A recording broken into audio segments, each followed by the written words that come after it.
Boa tarde, todas e a todos. A gente tem...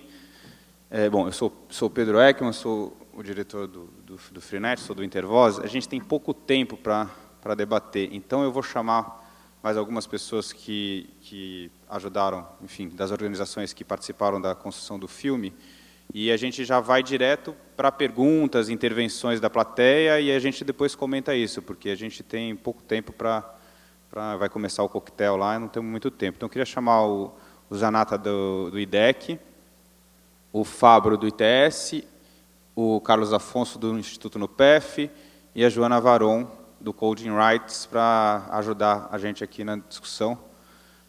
Esse filme foi feito pelo Intervozes, pelo NUPEF, pelo ITS e pelo IDEC. São 4 organizações que estavam nessa proposta, e a Joana trabalhou na primeira fase do filme. Ela é uma das mães aí da ideia e do processo. Então, eu não sei, acho que o microfone ali deve estar aberto. A gente já podia passar para questões, enfim, intervenções, e a gente vai tentar aqui debater elas rapidamente no pouco tempo que a gente tem. Então, se apresentem, enfim, como foi feito nas outras mesas. Tá frio, né?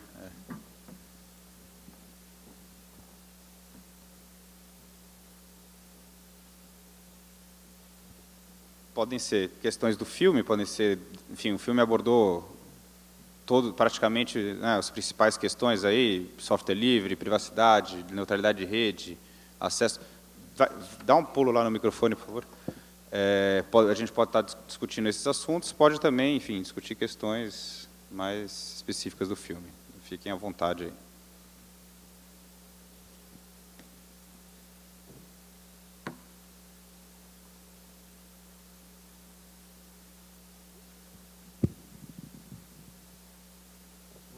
Boa noite, meu nome é Oscar. Tem uma questão, até como dizem, a pergunta que não quer calar, JFK. Por que a China pode bloquear todos os serviços do Yahoo, da Google, da Microsoft, da Apple? E essas empresas não falam nada. E agora, se um exemplo prático, se o Brasil, no caso a República Federativa do Brasil, da noite para o dia, por exemplo, hoje é terça-feira, dia 11,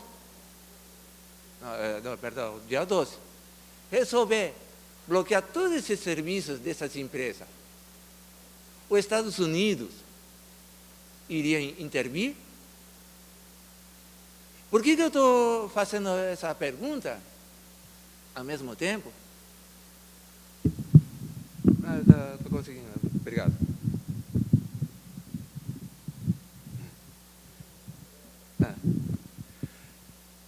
Por que eu estou fazendo assim, essas perguntas? Porque se o Brasil, a exemplo que aconteceu em 1973, setembro, cidade Santiago. Sabe como é que começou o golpe militar em setembro de 73? Várias empresas multinacionais de mineração não queria que o então presidente Salvador Allende, entre aspas, assim, nacionalizasse. E aí as empresas pediram para os Estados Unidos intervir. E agora, a pergunta, como eu fiz, por que a China pode fazer isso e os demais países da Ásia, da Europa, da América, precisamente da América do Sul, não pode fazer isso? Essa é a pergunta JFK. Quem não sabe, JFK é o nome do presidente assassinado no dia 22 de novembro de 1963, em Dallas, onde aconteceu a morte de 2 policiais há 4 dias atrás. Essa é a pergunta. Por que a China pode e os demais países? É aquela velha história. Faça o que eu digo, mas não faça o que eu faço. No momento que invocar essa máxima, se alguém me disser isso para mim, eu já não, o meu respeito que eu tinha pela pessoa, eu não tenho mais. Como diria o Roberto Justo, não é nada pessoal, mas é uma pergunta que eu faço e eu venho há horas fazendo. Claro, se vocês não puderem responder, tudo bem, porque é muita informação, Tá. no caso. A gente vai ter mais algumas questões para a gente já desenvolver. Obrigado. Mais de uma.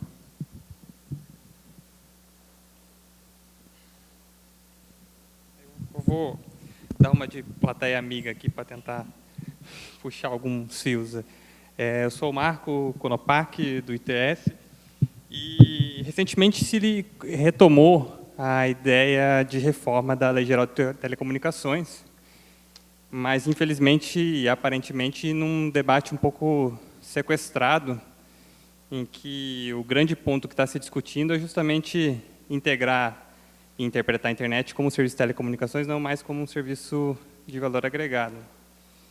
E tentando puxar um pouco esse debate, em muitos momentos a sociedade civil se mobilizou para buscar e sugerir que a internet fosse interpretada como, enfim, um serviço público de concessão pública que deveria construir e estabelecer metas de universalização e tudo.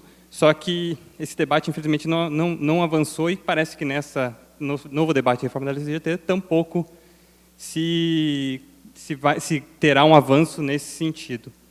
E aí eu queria a reflexão de vocês, em especial, sobre o mercado de internet, a forma que a internet hoje está sendo oferecida para a população, e, em especial, uma reflexão sobre esse cenário amplamente desregulamentado que a gente tem e que não tem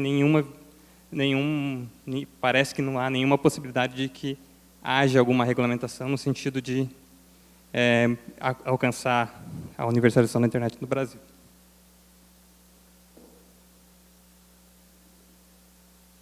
Boa noite a todos.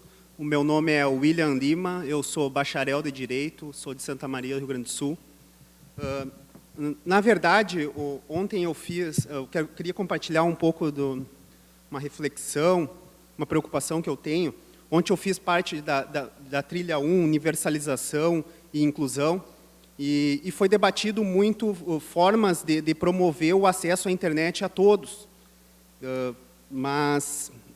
E o meu interesse pela inclusão digital veio justamente como este objetivo de fomentar a inclusão digital como uma forma de inclusão social também. Esse é o principal objetivo. E eu gostaria de uma reflexão, então, deste outro ponto de vista. Nós vimos ali o que pode oferecer a internet em comunidades com menos infraestrutura, como fazer com que não haja os interceptadores, como, por exemplo, na comunidade de Caramuri, possibilitando o próprio produtor oferecer o produto através da internet a possíveis consumidores, mas, ao mesmo tempo, me preocupa muito o que foi passado por esse documentário, como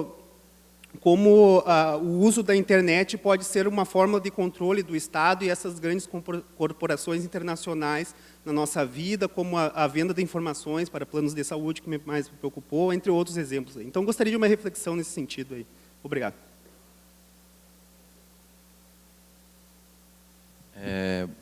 Boa noite, eu sou Marcos, sou do Intervozes. Eu queria trazer uma reflexão aí para a mesa, na verdade um exercício em cima do documentário que a gente viu, que se pauta no seguinte: o problema dos dados, ele não é de hoje com o mundo virtual. Na verdade, desde a época de cadastros, cadastro existe na vida do ser humano desde o momento da certidão do nascimento, por exemplo. E cartão de crédito, cadastros, previdências, cadastros públicos, cadastros privados, etc. Serasa é o banco de cadastro também. Mas eu creio que a reflexão que a gente pode estar fazendo aqui é o seguinte, qualquer um dessa mesa, por exemplo, poderia ser um empreendedor de algum aplicativo aonde a comunicação entre essas pessoas tivesse pautado no mínimo de uma coleta de uma informação qualquer. Desde o número de celular, por exemplo, até mesmo de um CPF, que é algo mais pessoal. Por outro lado, eu avalio que talvez esse não seja o grande problema. O grande problema seja o que fazer com quem detém a posse desses dados. É uma coisa que eu tenho chamado de tráfico de dados. E eu acho que, usando aqui a pecha de advogado, eu creio que, muito mais do que problematizar sobre... Porque o modelo colocado de web, da existência das empresas, é um debate, é um debate que é pautado dentro dos champions, dos gigantes da internet, mas, para além disso, qualquer um pode ser, algum dia, um champion da internet, criando alguma empresa, por exemplo. Mas, por outro lado, o que essas grandes corporações estão fazendo com nossos dados? Então, eu creio que são exercícios diferentes. Uma coisa é você ter uma empresa como o Google, que tem lá seu e-mail e tudo, mas o que ele faz com aquilo que é o problema da privacidade. E não necessariamente você colocar aqueles dados à disposição dele. Então, eu queria que a mesa refletisse um pouco sobre isso, porque eu avalio que são coisas distintas. Não é? São pontos diferentes de conectividade, e esse talvez seja o central. O que se pode fazer a partir do momento que qualquer, inclusive o Estado, tem de posse esses dados privados? Ok. Mais alguma para a gente... Vou pedir que seja bem breve, porque a gente não vai fugir da regra aqui e vai acabar estourando o tempo que a gente tem, mas a gente não pode estourar tanto. Boa noite. Meu nome é Daniel Arnaldo, eu sou pesquisador da Universidade de Washington. Estou curioso sobre a perspectiva do PAN, sobre a pasta do Brasil nesses debates internacionais, como a privacidade, a construção de uma internet mais livre, mais democrática. Eu estudei a internet e a governança aqui, porque eu gostei muito do modelo do Comitê de Gestor da Internet, do multi-stakeholder, o trabalho do Net Mundial, mas também eu acho que o Marco Civil e a conferência do Net Mundial foi um ponto alto do movimento para criar uma nova versão da internet, nova versão da governança da internet para o mundo. O que eu entendi um pouco sobre a sua perspectiva como brasileiros podem continuar nesse jeito para construir um modelo alternativo desse modelo americano, corporativo, e esse modelo chinês, Rússia, que é mais autoritário. Obrigado. Vamos começar daí para cá. Vou pedir então para você começar a comentar. Seja rápido, porque você sabe que cada vez que ela traz um papelzinho desse aqui, a gente tem menos tempo. Oi. Primeiro eu queria falar para o Marcos que o Marcos é do Intervozes, não pode estar dando palpite no filme que é você que coproduziu. Estou brincando.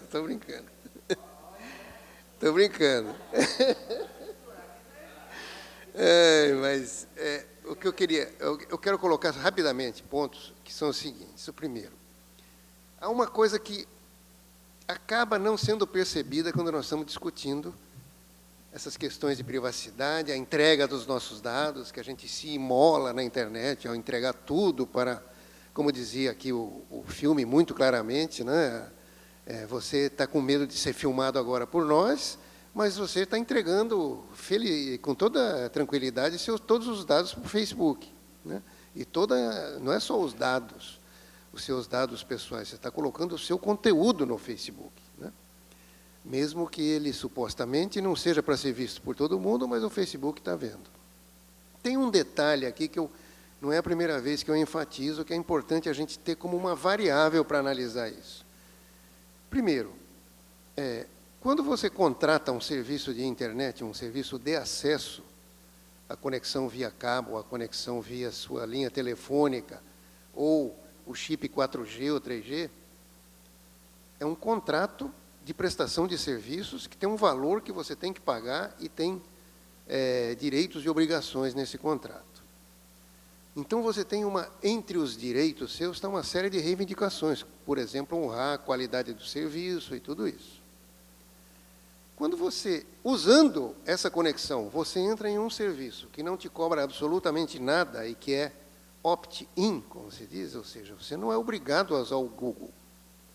Você não é obrigado a entrar no Facebook, embora muitas pessoas achem que se não entrar no Facebook não está na internet.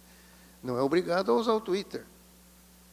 Quando você entra voluntariamente e não paga nada, em termos de obrigações contratuais.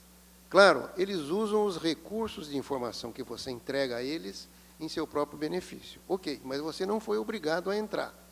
Então, esse elemento precisa estar sempre claro quando a gente for discutir, por exemplo, uma regulação. Que tipo de regulação nós vamos fazer? Né? Vamos nos limitar a pedir que seja uma espécie de código de conduta da indústria, como faz as agências de propaganda, por exemplo, né, que tem o CONAR, etc. Ou vamos pedir uma regulação do Estado sobre serviços que são de natureza gratuita para o usuário final. Então, nós temos desafios aí para pensar isso direito. E é um desafio grande porque esses serviços, apesar de gratuitos, eles têm um enorme impacto sobre a vida da gente. Né? Então, tem as duas faces da moeda aí. Então, temos que ter essa variável em conta. A segunda coisa que eu queria dizer é a seguinte, aqui, eu vi hoje, não sei se alguns de vocês viram, a apresentação dos provedores.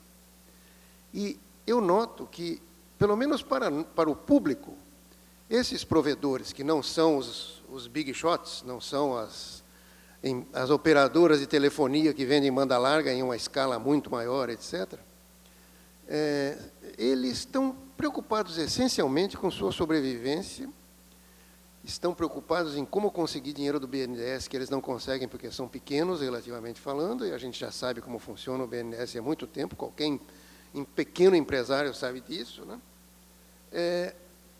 E não mencionam em nenhum momento questões de regulação que possam afetá-los, como, por exemplo, se decide fazer com rigor muito maior e com detalhamento muito maior, uma regulação de todas as camadas da internet, né? Ou, pelo menos, das camadas de conexão e transporte, que afetem o pequeno usuário, e que seja uma regulação tal que só um grande operador, o pequeno provedor, porque uma regulação tal que só o grande provedor tem condições de se submeter, né? Por exemplo, já existe se você quer tirar uma licença SCM, você precisa de um engenheiro especialista assinando ou coassinando o contrato, com o licenciamento com a Anatel, né? É como o farmacêutico, você tem milhares de farmácias e provavelmente a maioria delas não tem farmacêutico com diplominha, mas muitos farmacêuticos assinam a sua responsabilidade sobre aquela farmácia, né?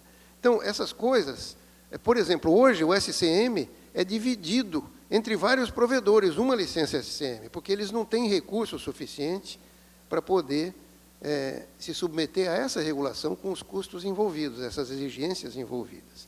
Então, se isso aumenta sobre o pequeno, nós podemos estar dando um tiro no pé do que a gente quer, que é a universalização do acesso. Então, tudo isso tem que ser levado em conta, né? Que tipo de regulação nós queremos, até onde, qual é o alcance, se é que queremos alguma e onde, né? Ou se, ao considerar simplesmente a internet, o acesso à internet como um serviço essencial, o que significa isso, né, em termos de legislação e de política pública, fundamentalmente, né? Vamos subsidiar os pequenos provedores para que eles possam decolar, né? Ou vamos simplesmente esperar que o mercado resolva? Não, nada disso. temos que estudar maneiras, mas entende? Há um monte de detalhes aí que precisam ser, vamos dizer, esmiuçados para que nossas propostas sejam mais concretas e mais claras. Esse aqui é o meu ponto de vista. Vou falar rapidinho, você falou de conexão, acesso, vou falar rapidinho, então, das perguntas que tinham a ver com privacidade, China, Estados Unidos. Eu gosto da terminologia que a Shoshana Zuboff usa, que é uma pesquisadora, e ela diz que a gente está vivendo um capitalismo de dados, né? E claro que nesse capitalismo de dados, os Estados Unidos não é dados de jogar, dados pessoais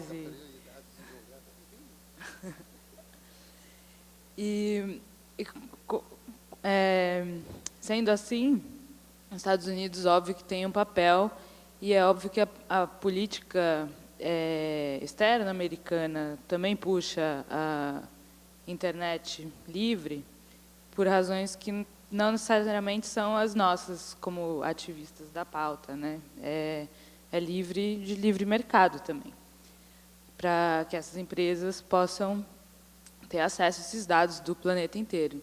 Então, é uma forma de colonialismo digital ou imperialismo digital, né, que a gente vive.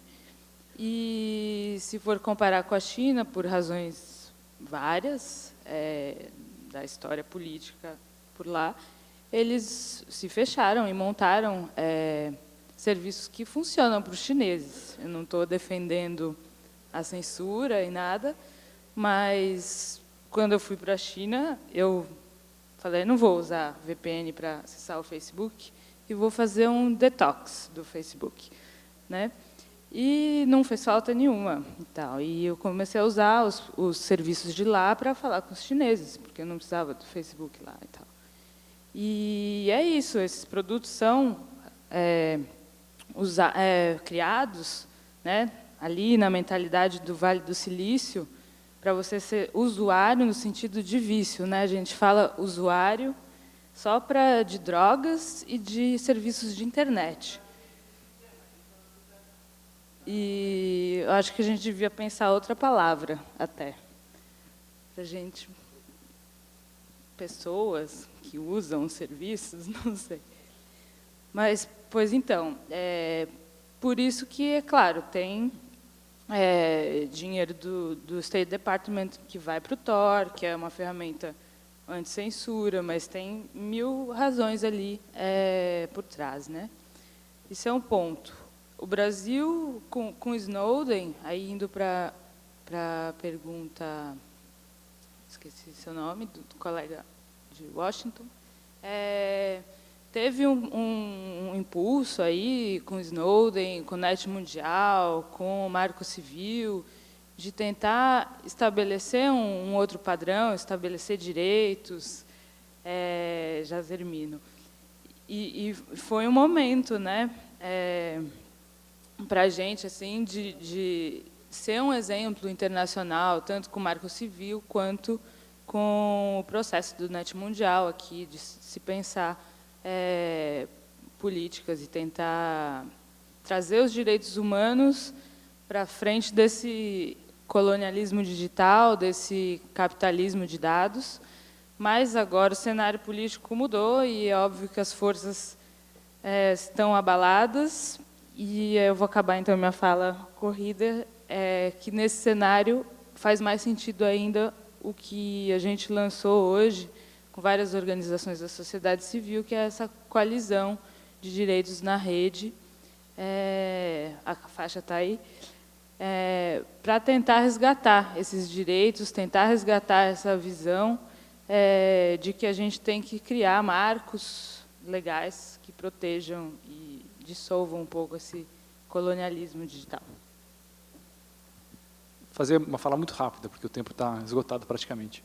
É muito simbólico que a gente esteja aqui em julho de 2016, fazendo o lançamento da coalizão, que tem 3 frentes: acesso, privacidade e liberdade de expressão, num momento em que parece que a nossa maior dificuldade é justamente juntar duas agendas que estavam separadas, que era uma agenda de universalização e acesso e a agenda do Marco Civil. O Marco Civil tinha um tripé que era um pouquinho diferente, né? Ele era liberdade de expressão, privacidade e neutralidade de rede.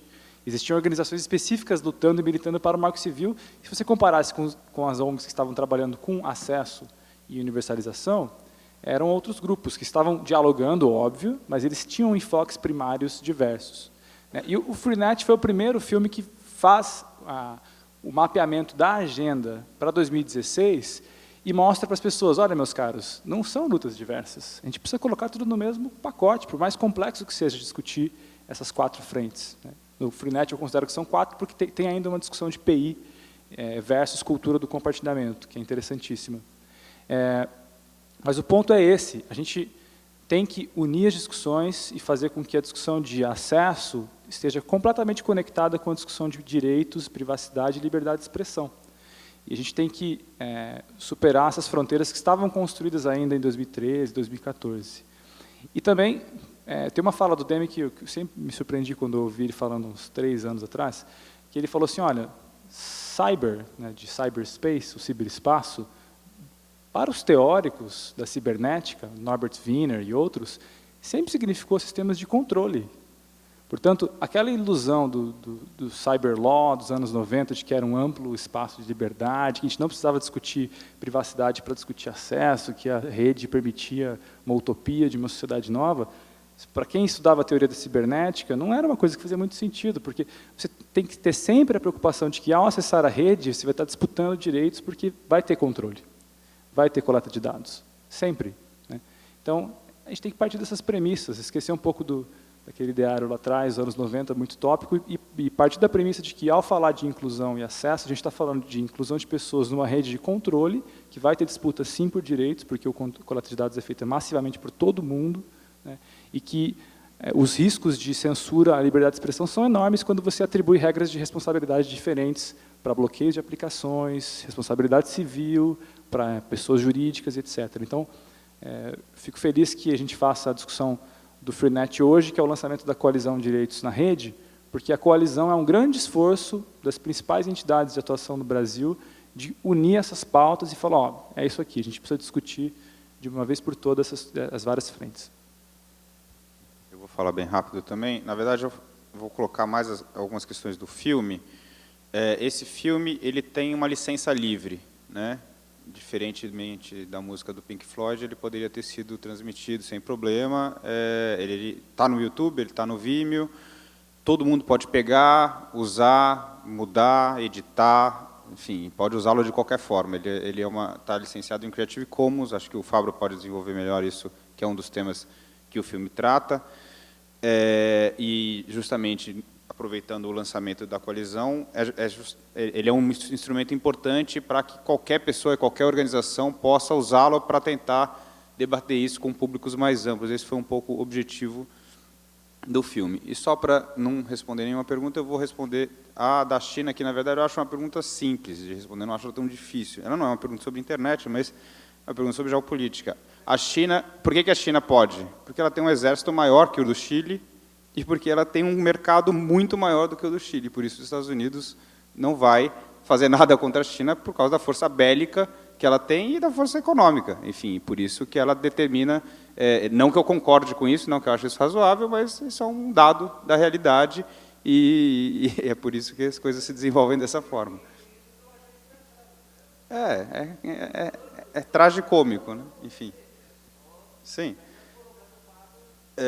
Enfim, acho que o filme coloca, como o Zanata colocou, esses 3 pontos, ou mais pontos, mas organizado principalmente nessas 3 ideias de liberdade de expressão, que tem a ver também com copyright, que tem a ver, né, o filme tentou abordar um pouco essa história de que a censura não se dá só por governos autoritários, mas se dá também pelo mercado, ou se traveste, né, da liberdade de comércio, mas, na verdade, acaba, inclusive, atuando propositadamente na censura. Né? O Intervozes já teve vídeos tirados do YouTube, onde as empresas de comunicação alegavam direitos autorais, mas que, na verdade, se fazia uma crítica à forma como emissoras de televisão tratavam determinados assuntos. E aí, você alegando direitos autorais, na verdade, você evita a crítica, que, inclusive, a Lei de Direitos Autorais brasileira permite que se faça com pequenos trechos de obra, etc. Então,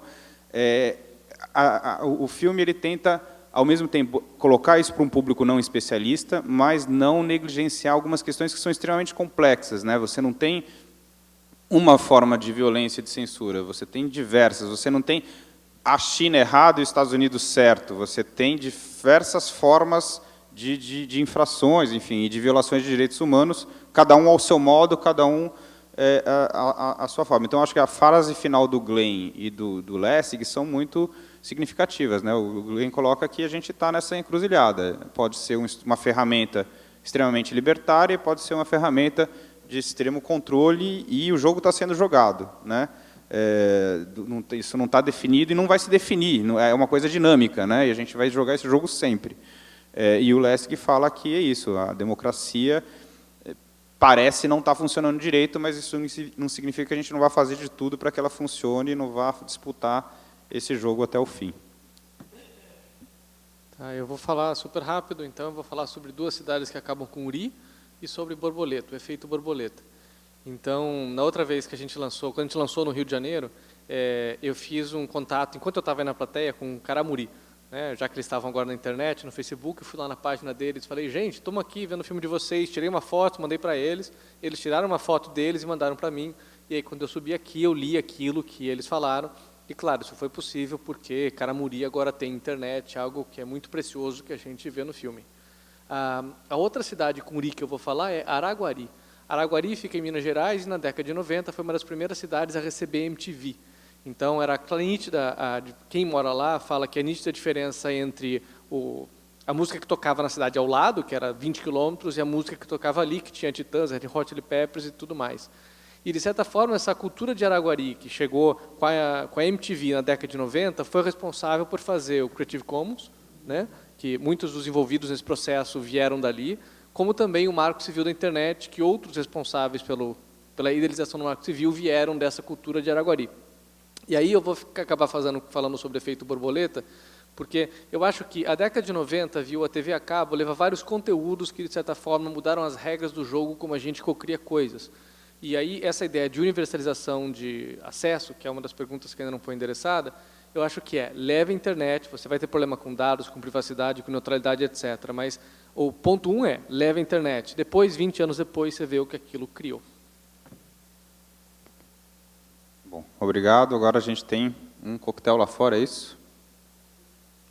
Um coquetel lá fora, no mezanino, se eu não me engano. Estamos todos convidados a ir para lá. Até mais.